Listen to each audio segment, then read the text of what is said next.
के जो हमारे हिंदू भाई है ना फरीदाबाद के, वो बहुत समझदार है। इसके साथ कोई हिंदू मुसलमान फरीदाबाद का नहीं जुड़ा हुआ। इसके साथ वो जुड़े हैं जो गांजा बेचते हैं, जो दारूबाज हैं, समझ रहे हो, जो नशेड़ी टाइप के हैं। उन लोगों को उकसा के, क्योंकि ये मेहनत बहुत दिनों चल रही थी, एक दिन की मेहनत नहीं है ये। तो शोभा यात्रा को जहाँ 1500 आदमी जाते थे, वहाँ 20,000 आदमी पहुंच गए। ये बिट्टू बजरंगी खुद कहता है कि मैं सिस्टम से आ रहा हूँ। आपने उस जीजा वाला तो डायलॉग सुन लिया कि मैं तुम्हारा जीजा आ रहा है, ये नहीं सुना इसने क्या कहा था कि मैं सिस्टम से 150 गाड़ियों में आ रहा हूँ। सिस्टम क्या होता है भाई साहब, आप मुझे बताओ, मैं मीडिया के माध्यम से पूछना चाहता हूँ, सिस्टम क्या होता है? सिस्टम ये होता है कि मैं पूरे लैस हो गया। नमस्कार, नवभारत टाइम्स में आपका स्वागत है। तो ये है बिट्टू बजरंगी उर्फ राजकुमार के बारे में कुछ बातें जो फरीदाबाद का ये शख्स कह रहा है, बता रहा है। आप सबने सुना, सच है झूठ है हमें इसमें नहीं पड़ना, लेकिन बंदे की बात में दम लगता है। अब बिट्टू को हर कोई जानने लगा है। राजकुमार असली नाम है, आज पता चला। बिट्टू अपने नाम के आगे बजरंगी लगाता है, लेकिन आज कोई संगठन उसके साथ नहीं है, बजरंग दल भी नहीं। बिट्टू बजरंगी पर नूह और मेवात में दंगे फैलाने के आरोप हैं।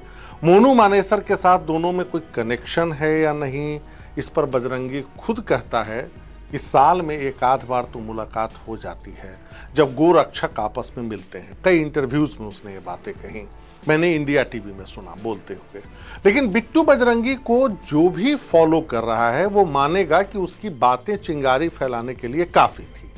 दंगों के बाद उसे बेल मिल गई, लेकिन आज यानी 16 अगस्त को हरियाणा पुलिस ने उसे फिर से अरेस्ट कर लिया है। सादी वर्दी में पुलिस वालों ने उसके घर पर धावा बोला और आस्तीन पकड़कर घसीटते हुए उसको ले गए। मेवात के सामाजिक ताने बाने को बिगाड़ने के सारे गुनहगारों का यही हाल होना चाहिए, हिंदू हो या मुसलमान, बात नहीं, इससे फर्क नहीं पड़ता। दाद तो देनी होगी हरियाणा की तेज तर्रार पुलिस अफसर उषा कुंडू की, जिनकी एफआईआर पर बिट्टू बजरंगी आज फिर से अरेस्ट हुआ है दूसरी बार। लाख समझाने के बावजूद बिट्टू बजरंगी तलवार लेकर मेवात पहुंचता है, नूह मेवात, और न जाने और कुछ हथियार जिसका जिक्र एफआईआर में है। जब उसके हथियार छीन लिए गए तो उसने पुलिस वालों पर भी हमला किया। ये सब मैं एफआईआर की बातें बता रहा हूं। यह घटना नलहर महादेव मंदिर के पास हुई थी, जहां 31 जुलाई को दंगे हुए थे। बिट्टू अपने साथियों के साथ वहां से फरार भी हो गया। बिट्टू ने नूह के झंडा चौक से पहले एक वीडियो वायरल कर कहा था कि माला लेकर रहना, स्वागत करना, मैं आ रहा हूं। एक चैनल को दिए इंटरव्यू में बजरंगी स्वीकार करता है कि उसने इस तरह का पोस्ट डाला था। उसकी दलील है कि उसे मेवात में नहीं घुसने देने की धमकी दी गई थी, जिसके जवाब में उसने ये कांड किया, पोस्ट डालने का। और फिर क्या होता है, जैसे ही ब्रजमंडल जलाभिषेक यात्रा झंडा चौक पहुंचती है, वैसे ही पत्थर बरसने लगते हैं, चिंगारी आग बन जाती है, नूह और मेवात जल जाता है, जल उठता है, 6 लोगों की मौत हो जाती है और करोड़ों की संपत्ति स्वाहा।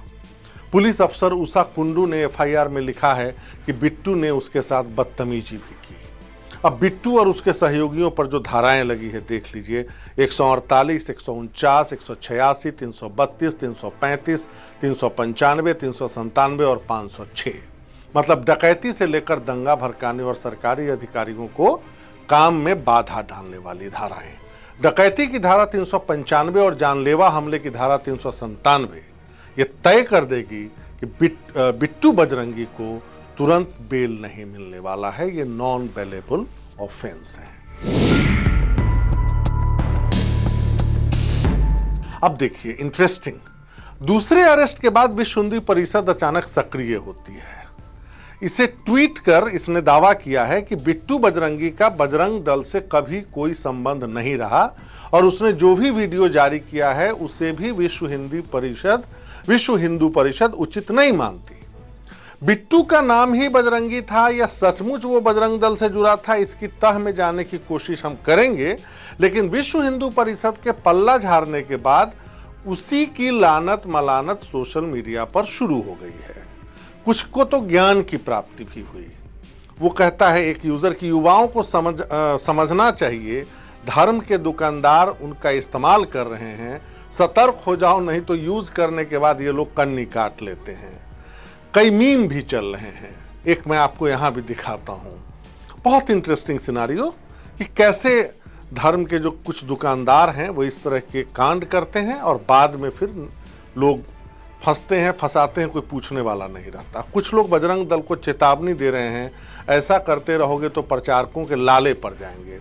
अब बिट्टू को टटोलते हैं। बिट्टू बजरंगी के नाम से फेसबुक पर कई प्रोफाइल हमको मिले। एक में लगभग 5000 दोस्त हैं, उनके फ्रेंड हैं, और परिचय में लिखता है जिहादियों का जीजा।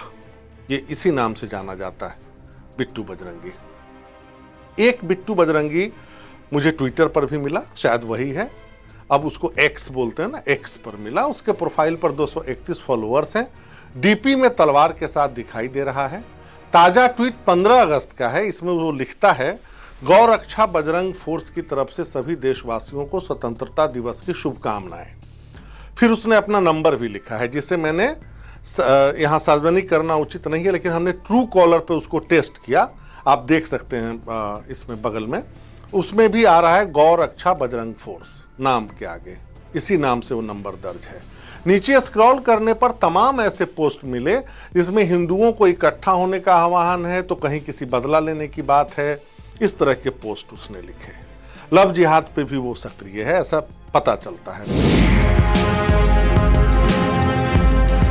फेसबुक और ट्विटर दोनों प्रोफाइल खंगालने से पता चलता है कि हर जगह उसने अपने संगठन का नाम गौ रक्षा बजरंग फोर्स ही बताया। इस संगठन से जुड़ने वाले युवाओं को उसने एक समय अपने आई कार्ड भी जारी किए।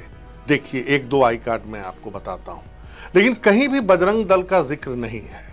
अब यह सही है तो विश्व हिंदू परिषद को इतने साल क्यों लग गए सफाई देने में? तमाम मीडिया हाउस उसे बजरंग दल का नेता बताता रहा और वो हरियाणा को जलाने की साजिश रचता रहा। फिर ऐसी चुप्पी क्यों? 31 जुलाई को दंगे भड़कने के बाद आज 16 अगस्त को बताया जा रहा है कि बिट्टू बजरंगी का विश्व हिंदू परिषद से कोई ताल्लुक नहीं है। कायदे से तो विहिप यानी विश्व हिंदू परिषद को पहले इसकी FIR लिखवा देनी चाहिए थी, या फिर स्पष्टीकरण देना चाहिए था कि बिट्टू बजरंगी से संगठन का कोई लेना देना नहीं है। ये यहां पे मुझे लगता है कि विश्व हिंदू परिषद से एक चूक हुई है, जिसका खामियाजा पूरे मेवात, नूह और हरियाणा को झेलना पड़ा। आज के लिए इतना ही। शुक्रवार को फिर मिलेंगे, तब तक के लिए नमस्कार।